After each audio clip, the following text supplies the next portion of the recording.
Mister ladies நண்பர்கள் அனைவருக்கும் வணக்கம். இரவுல ஒரு 2ல இருந்து 3 மணிக்குள்ள திடீர்னு எனக்கு தூக்கம் கலைஞ்சு போயிருது டாக்டர். அந்த சமயத்துல சில சமயங்கள்ல உடம்புல வேர்த்து கொட்டுது. ஒரு பதட்டமான ஒரு நிலை இருக்கு. அதுக்கப்புறம் தூக்கம் சரியா வரமாட்டேங்குது. இந்த மாரி நெறைய பேர் அனுபவப்பட்டிருப்பாங்க. நைட்ல இந்த மாரி தூக்கம் கலையிறது அப்படிங்கிறது சாதாரண விஷயம் தானா? இல்ல இது பெரிய நோயோட ஒரு அறிகுறியா? அப்படின்னு பார்த்தீங்கன்னா, நம்ம உடம்புக்குள்ள ஒரு இம்பேலன்ஸ் இருக்கிறத சொல்லக்கூடிய ஒரு அறிகுறி தான் இந்த இரவுல தூக்கம் தடைப்படுறது. ஸோ நைட்ல ஒரு 2 மணிக்கு மேல தூக்கம் எதனால தடைப்படுறது? இதற்கான முக்கிய காரணங்கள்லாம் என்ன?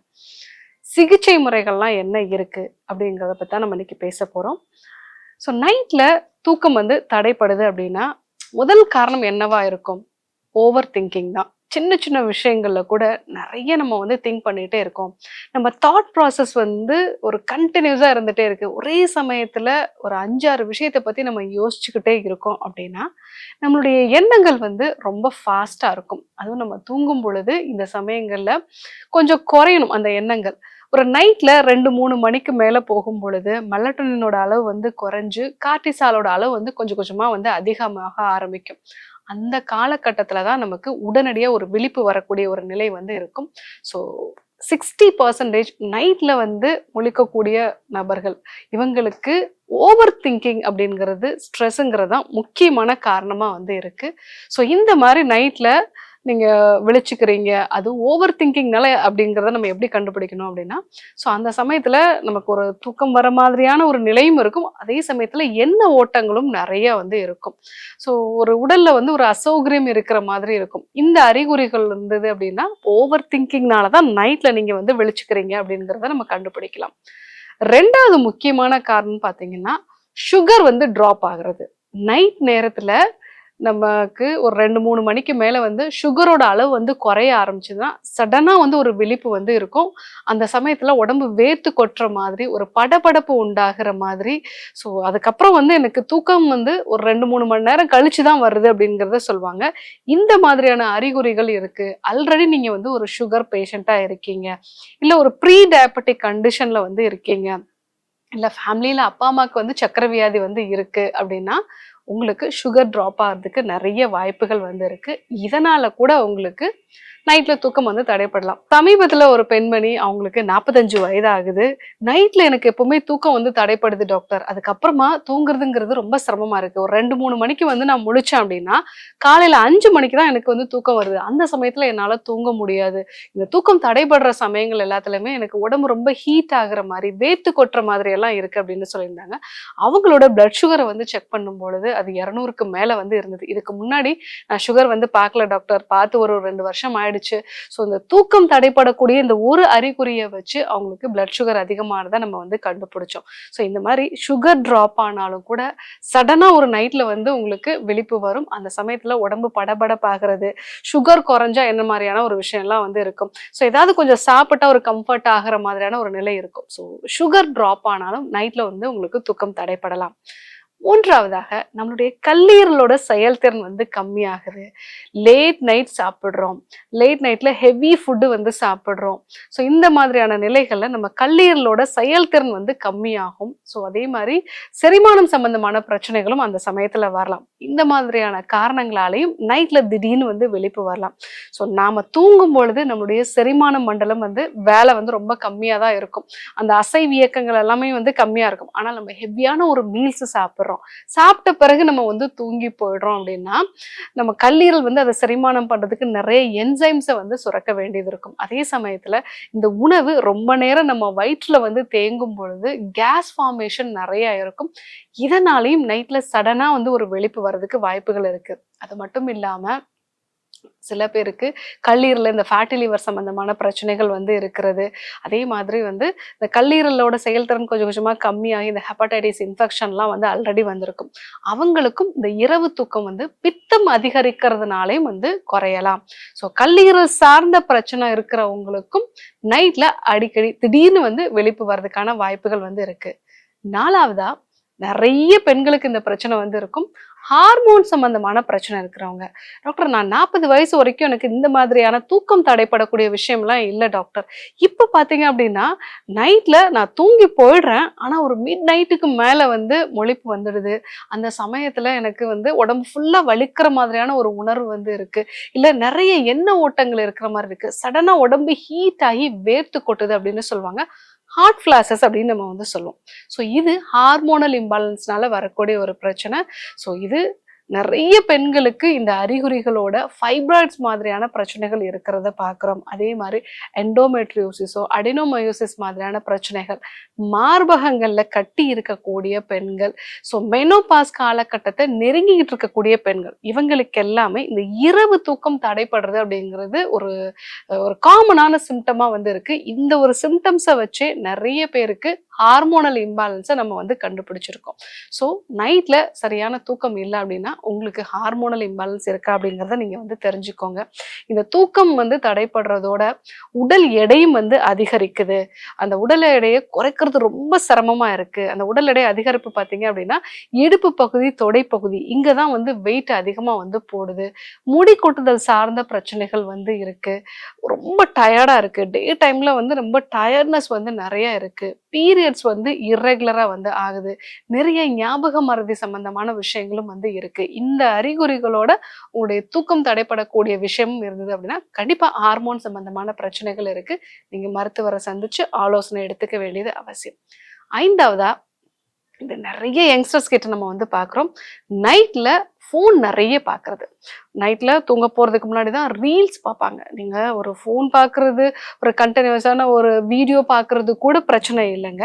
ஆனால் ரீல்ஸ் பார்க்கறது இந்த ஒரு விஷயம் ஒவ்வொரு நிமிஷத்துக்கு ஒரு முறையும் நீங்க வந்து ஸ்க்ரோல் பண்ணிட்டே இருப்பீங்க. அந்த மாதிரி நீங்க ஸ்க்ரோல் பண்ணும்போது உங்களுடைய அட்டென்ஷன் அப்படிங்கிறது ஒரு நிமிஷத்துக்கு மேல வந்து ஒரு பொருள் மேல வந்து இருக்காது, ஒரு விஷயத்தின் மேல இருக்காது. இந்த மாதிரி உங்க மைண்ட் எப்பவுமே அலர்ட்டாவும் ஒரு ஆன்சியஸாவும் அப்படின்னு நம்ம சொல்லுவோம், பதட்டத்தோட இருக்கும்.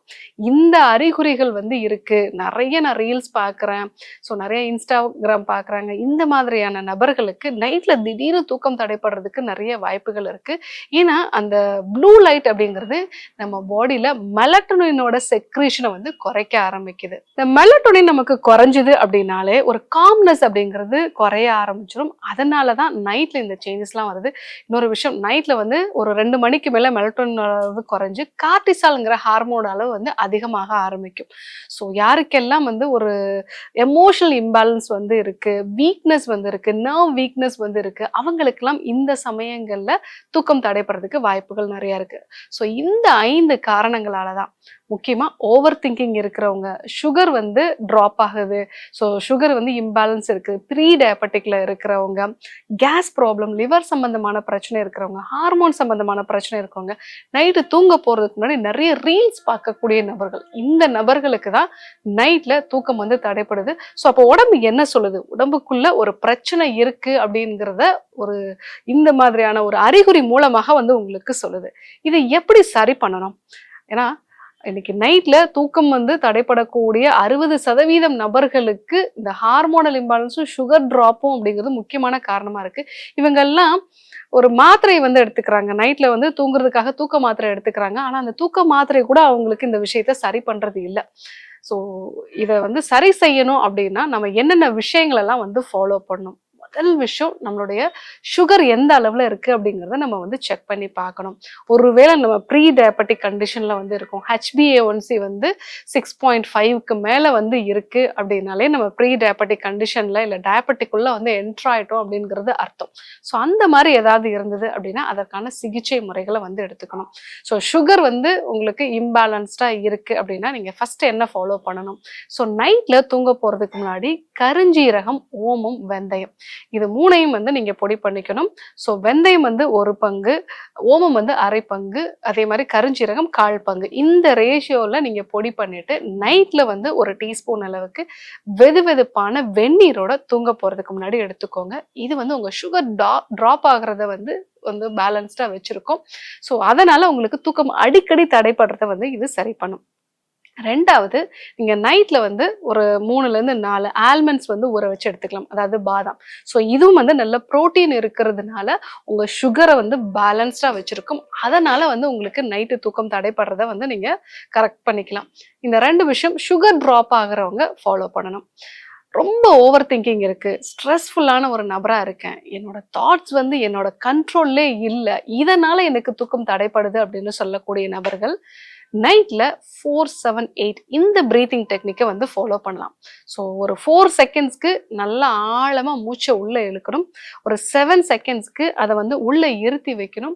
ஒரு 8 செகண்ட்ஸ்க்கு மெதுவா அந்த மூச்ச வந்து வெளிவிடணும். ஸோ இந்த மாதிரி நம்ம வந்து மூச்சு பயிற்சிய தூங்க போறதுக்கு முன்னாடி செய்யும் பொழுது, நம்ம உடலுக்கு நல்ல ஆக்ஸிஜன் சப்ளை வந்து கிடைக்கும். நம்மளுக்கு தூக்கம் அப்படிங்கிறது ஒரு தடை இல்லாம கன்டினியூஸா இருக்கிறதுக்கு இது ரொம்பவே யூஸ்ஃபுல்லா இருக்கும். மெயினா நம்மளுடைய ஓவர் திங்கிங்க இது சரி பண்ணும். ஸோ அதே மாதிரி ஸ்ட்ரெஸ்ஃபுல்லா இருக்கக்கூடிய நபர்கள் நைட்டு தூங்க போறதுக்கு முன்னாடி பாதங்கள்ல தேங்காய் எண்ணெய் இல்லைன்னா வந்து கேஸ்டர் ஆயில்னு சொல்லக்கூடிய விளக்கெண்ணெய் இல்லை நெய் வச்சு நல்லா ஒரு மசாஜ் மாதிரி வந்து பண்ணலாம். அந்த மாதிரி பண்ணும்போது உடலுக்கு நல்ல குளிர்ச்சி வந்து கிடைக்கும், பித்தமும் வந்து குறையும், ஓவர் திங்கிங்கும் வந்து குறையும். ஸோ ஸ்ட்ரெஸ் லெவல்ல இருக்கிறவங்க இந்த மாதிரியான ஒரு மசாஜ் மெத்தடை வந்து ஃபாலோ பண்ணலாம்.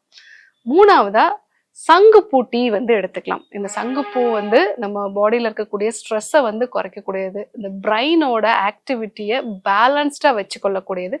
சங்குப்பூ டீ வந்து எடுத்துக்கலாம். அதே மாதிரி வல்லாரை சேர்ந்து டீ வந்து எடுத்துக்கலாம். இது டே டைம்ல இல்லை ஈவினிங் டைம்ல நீங்க வந்து எடுத்துக்கலாம். நைட்டு தூங்க போறதுக்கு முன்னாடி பாலோட அமுக்ரா சூர்ணம் சேர்த்து வந்து எடுத்துக்கலாம். ஸோ இதுவும் ஸ்ட்ரெஸ் லெவலை வந்து குறைக்கக்கூடியதான்.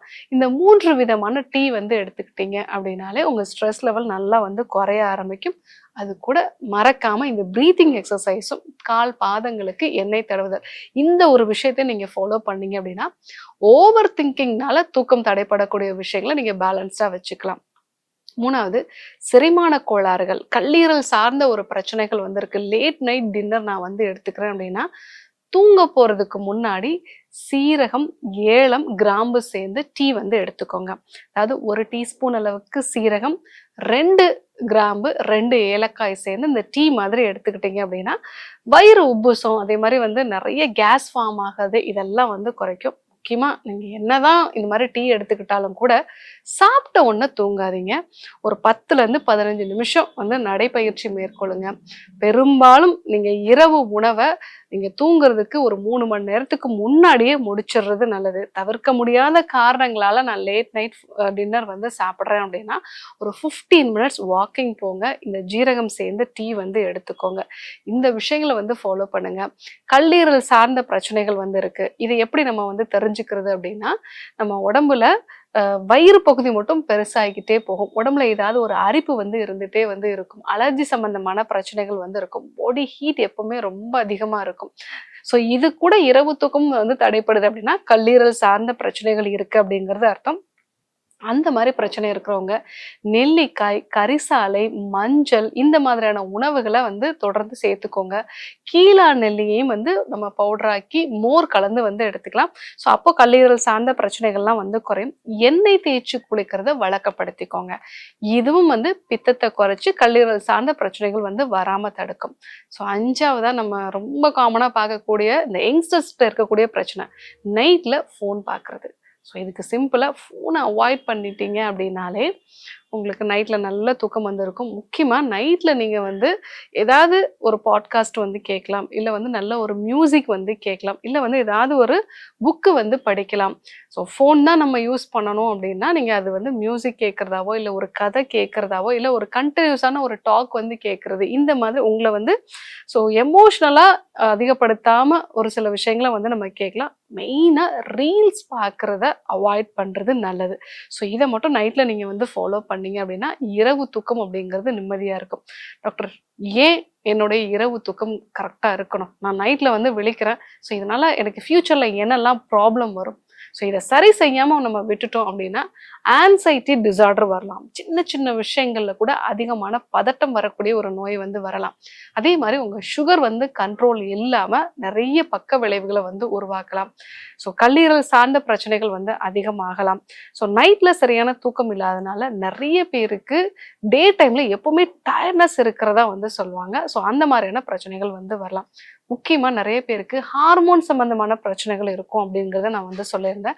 ஸோ இந்த ஒரு விஷயத்த அவங்க அலட்சியப்படுத்திட்டாங்க அப்படின்னா, அவங்களுக்கு ஃபைப்ராய்டு கட்டிகள் இருக்கிறது தெரியாமலே அதனுடைய அளவு ரொம்ப பெருசாகிட்டு அப்புறம் அறுவை சிகிச்சை வரைக்கும் போகக்கூடிய ஒரு நிலை வந்து உருவாகலாம்.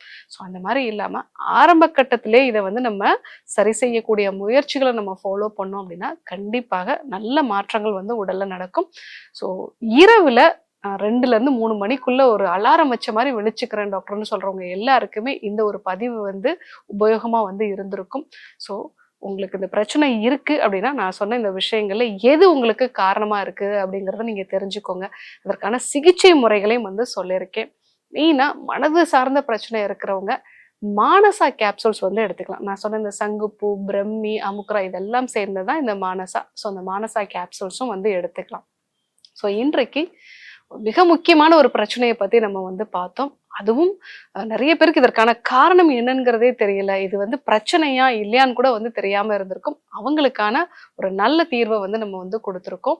ஸோ கண்டிப்பா ஃபாலோ பண்ணி பாருங்க. யாருக்கெல்லாம் இந்த விஷயம் தேவைப்படுமோ அவங்களுக்கும் இதை ஃபாலோ பண்ணுங்க. இதே போன்று ஒரு நல்ல தகவலோட உங்களை சந்திக்கிறேன். நன்றி, வணக்கம்.